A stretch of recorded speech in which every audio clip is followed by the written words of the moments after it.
Hello Ram Ram dear students, welcome to urgent official. मैं सौरभ गिराटी। पिछले दो वीडियो में जियोग्राफी फोर्थ सेमेस्टर के लिए यूनिट 1 और 2 को डिस्कस कर लिया था अपने। हर यूनिट पर 25 महत्वपूर्ण प्रश्न देखे थे। अब तक हमने 50 महत्वपूर्ण प्रश्न देख लिए। आज 25 देखेंगे और अगले वीडियो में 25 देखेंगे। ऐसे करके 100 महत्वपूर्ण प्रश्न हो जाएंगे। डिपेंड इस पे करता है कि आप जितना प्यार देंगे उस हिसाब से मैं कंटेंट और लाऊंगा और इम्पोर्टेंट क्वेश्चन लेके आऊँगा आपके पास। 20-20 मार्क्स वाली क्वेश्चन भी लेके आऊँगा। अगर चैनल पे नए हो तो चैनल को सब्सक्राइब कर देना। बिना समय गंवाए क्वेश्चन को स्टार्ट कर देते हैं अपन। यूनिट 3 है अपना, विश्व के प्रमुख फसल क्षेत्र और उद्योग। विश्व में बात करेंगे अपन। अपना फर्स्ट क्वेश्चन है, चावल विश्व का एक प्रमुख फसल क्षेत्र क्यों है? तो चावल विश्व की आधी से अधिक आबादी का मुख्य भोजन है। इसके लिए अनुकूल भौगोलिक परिस्थितियाँ जैसे कि गर्म और आर्द्र जलवायु और उपजाऊ जलोढ़ मिट्टी एशिया के कई हिस्सों में उपलब्ध है। इसकी खेती गहन श्रम पर निर्भर करती है, जो इन क्षेत्रों की सघन आबादी द्वारा प्रदान किया जाता है। यानी कि चावल के लिए भौगोलिक परिस्थितियाँ अनुकूल हैं, पर्याप्त जल है, इसके कारण चावल की खेती अधिक की जाती है। क्वेश्चन नंबर 2 है अपना, गेहूं उत्पादन के लिए अनुकूल भौगोलिक परिस्थितियाँ क्या हैं? तो गेहूं एक शीतोष्ण जलवायु की फसल है। इसके लिए बुआई के समय ठंडी और नम जलवायु और कटाई के समय गर्म और शुष्क मौसम की आवश्यकता होती है। इसे अच्छी जल निकासी वाली उपजाऊ दोमट मिट्टी में उगाया जाता है।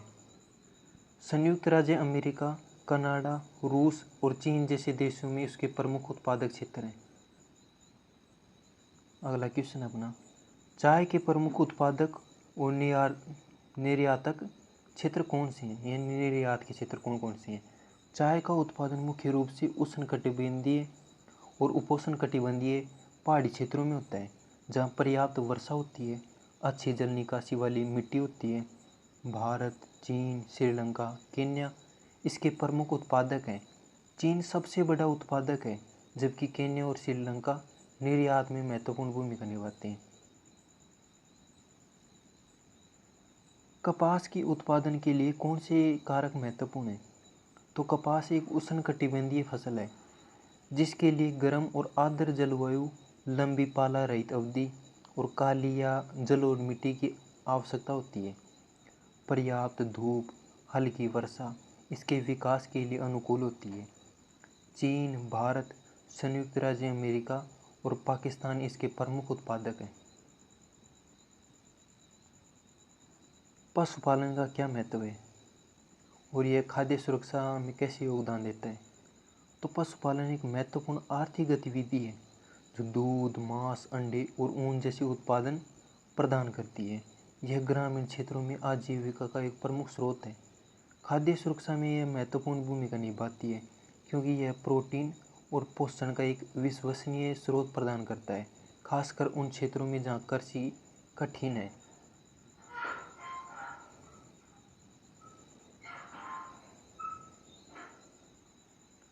विश्व की प्रमुख औद्योगिक समस्याओं को उल्लेख करें। तो विश्व की प्रमुख औद्योगिक समस्याओं में पर्यावरण प्रदूषण जैसे कि वायु, जल, मृदा प्रदूषण, संसाधनों का अत्यधिक दोहन, श्रम संबंधी मुद्दे जैसे कि कम मजदूरी, खराब कार्य परिस्थितियाँ और क्षेत्रीय असमानताएं शामिल हैं। वैश्वीकरण के दौरान प्रतिस्पर्धा और तकनीकी बदलाव में भी महत्वपूर्ण चुनौतियाँ दी हैं। लौह इस्पात उद्योग को मूल उद्योग क्यों कहा जाता है? तो लौह इस्पात उद्योग को मूल उद्योग इसलिए कहा जाता है क्योंकि इसके उत्पाद अन्य सभी प्रमुख उत्पादों जैसे कि ऑटोमोबाइल, मशीनरी, निर्माण और रक्षा के लिए कच्चे माल का काम करती हैं। इसकी मजबूती और बहुमुखी उपयोगिता इसे आधुनिक औद्योगिक अर्थव्यवस्था की नींव बनाती है। विश्व के प्रमुख लौह इस्पात उत्पादक क्षेत्र कौन से हैं? तो विश्व के प्रमुख लौह इस्पात उत्पादक क्षेत्रों में चीन, जापान, संयुक्त राज्य अमेरिका और जर्मनी शामिल है। चीन इस क्षेत्र में विश्व का अग्रणी उत्पादक है। जबकि जापान और जर्मनी अपनी उच्च गुणवत्ता वाले इस्पात के लिए जाने जाते हैं।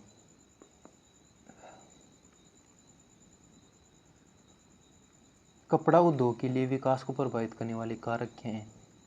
तो कपड़ा उद्योग के विकास को कई कारक प्रभावित करते हैं, जैसे कच्चे माल जैसे कपास रेशम की उपलब्धता, कुशल और सस्ता श्रम, जल और ऊर्जा की आपूर्ति और बाजार तक पहुंच। तकनीकी नवाचार और सरकारी नीतियां भी इस उद्योग के विकास में महत्वपूर्ण भूमिका निभाती हैं। नींद आने लग गई है? नहीं, वैसे थोड़ा उबासी आने लग जाती है ना, सोना नहीं चाहता, बोरिंग सा लगने लगता है मेरे को भी। सूती कपड़ा उद्योग के प्रमुख केंद्र कौन कौन से हैं?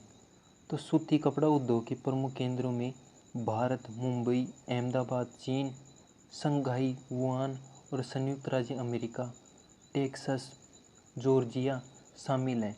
इन क्षेत्रों में कच्चे माल, श्रम और अनुकूल जलवायु की उपलब्धता ने इस उद्योग के विकास को बढ़ावा दिया है। ऑटोमोबाइल उद्योग के लिए कौन सी भौगोलिक परिस्थितियां महत्वपूर्ण हैं? तो ऑटोमोबाइल उद्योग के लिए कच्चे माल जैसे कि लौह इस्पात, कुशल श्रम, उन्नत तकनीकी और विशाल बाजार तक पहुंच महत्वपूर्ण है। यह उद्योग अक्सर बड़े शहरी क्षेत्रों या औद्योगिक क्लस्टरों में स्थित होता है, जहां आपूर्ति श्रृंखला और परिवहन नेटवर्क सुलभ होते हैं। खाद्य सुरक्षा की अवधारणा को समझें।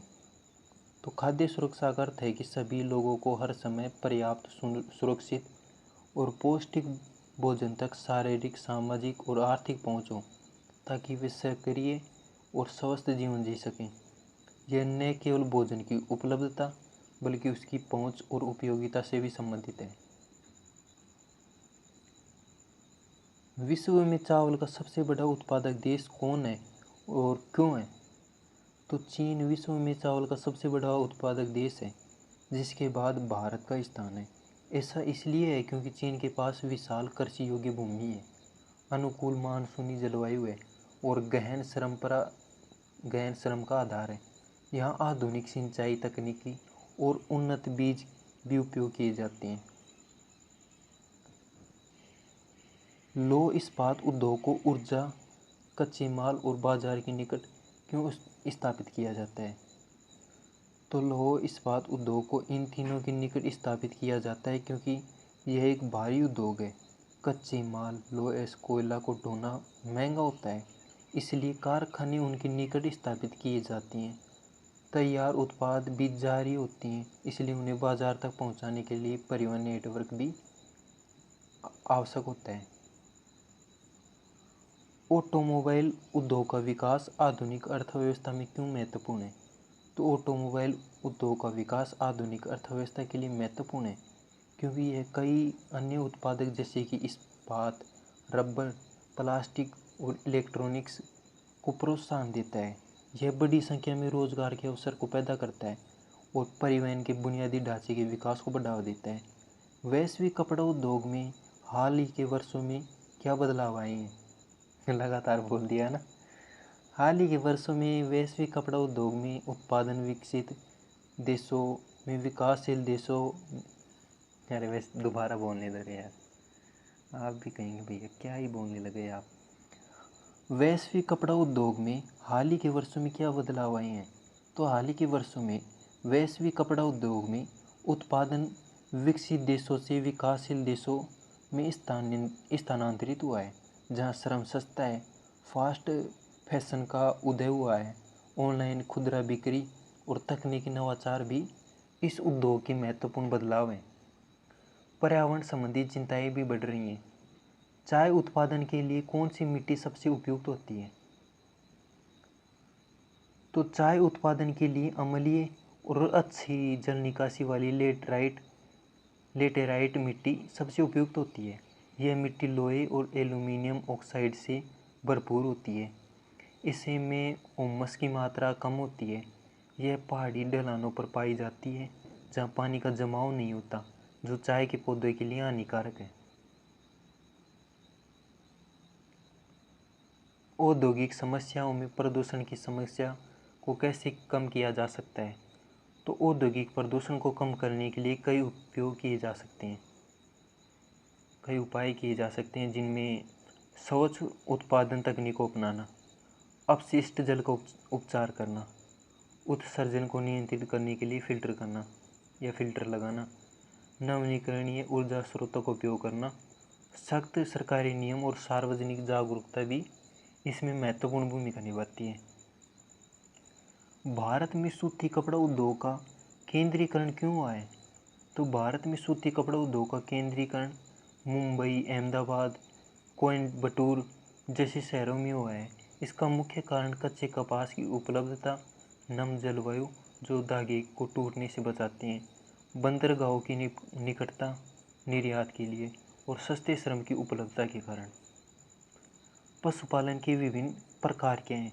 तो पशुपालन के विभिन्न प्रकारों में गहन पशुपालन जैसे कि पशुओं को बाड़े में पाला जाता है, चलवासी पशुपालन चरवाहों द्वारा पशुओं को एक स्थान से दूसरे स्थान पर ले जाना, और वाणिज्यिक पशुपालन बड़े पैमाने पर मांस, दूध और अंडे का उत्पादन शामिल है। प्रत्येक प्रकार भौगोलिक और आर्थिक कारकों पर निर्भर करता है। लौह इस्पात उद्योग के स्थानीयकरण के लिए कच्चे माल के अलावा कौन से कारक महत्वपूर्ण हैं? तो कच्चे माल के अलावा लौह इस्पात उद्योग में स्थानीयकरण के लिए ऊर्जा, कोयला, परिवहन नेटवर्क, कुशल श्रमिक, बाजार और पानी की उपलब्धता महत्वपूर्ण है। यानी कि ये कारक होंगे वहीं लौह इस्पात उद्योग स्थापित करेंगे, क्योंकि ये कारक बहुत ज़रूरी हैं। हाल ही के वर्षों में बंदरगाहों के निकट भी कारखाने स्थापित किए जा रहे हैं ताकि आयातित कच्चे माल का उपयोग किया जा सके। परिवहन और संचार का औद्योगिक विकास पर क्या प्रभाव पड़ता है? तो कुशल परिवहन और संचार प्रणाली औद्योगिक विकास के लिए आवश्यक है। परिवहन कच्चे माल को कारखानों तक और तैयार उत्पाद को बाजारों तक पहुंचाने में मदद करता है। यानी परिवहन के जरिए एक माल को दूसरी जगह पर अपन ट्रांसफ़र कर सकते हैं। संचार नेटवर्क उद्योगों को वैश्विक स्तर पर जुड़े रहने और आपूर्ति श्रृंखलाओं को प्रबंधित करने में सक्षम बनाते हैं, जिससे दक्षता बढ़ती है। विश्व में गेहूं के सबसे बड़े निर्यातक देश कौन से हैं? तो विश्व में सबसे बड़े निर्यातक देशों में रूस, संयुक्त राज्य अमेरिका, कनाडा और ऑस्ट्रेलिया शामिल हैं। ये देश विशाल कृषि योग्य भूमि और अनुकूल जलवायु के कारण गेहूं का अधिशेष उत्पादन करते हैं, जिसे वे अंतर्राष्ट्रीय बाजारों में निर्यात करते हैं। औद्योगिक विकास के पर्यावरणीय प्रभाव को कम करने के लिए हरित उद्योग क्या है? यानी कि ग्रीन इंडस्ट्री क्या है? तो हरित उद्योग एक अवधारणा है जिसमें उद्योगों को इस तरह से संचालित किया जाता है कि वे पर्यावरण को कम से कम नुकसान पहुंचाएं। इसमें ऊर्जा दक्षता में सुधार, कम कार्बन उत्सर्जन, अपशिष्ट का प्रबंधन और पुनर्चक्रण और नवीकरणीय ऊर्जा का उपयोग शामिल है। इसका उद्देश्य आर्थिक विकास और पर्यावरणीय स्थिरता के बीच संतुलन बनाना है।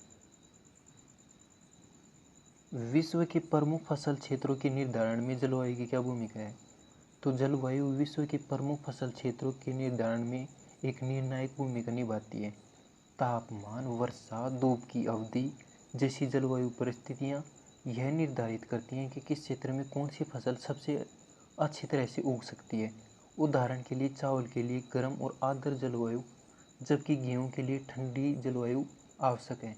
ऐसे करके अपन ने यूनिट 3 पर 25 मोस्ट इम्पोर्टेंट क्वेश्चन देख लिए। अगर क्लास आपको पसंद आई तो कमेंट में मेरे को बताना। धन्यवाद।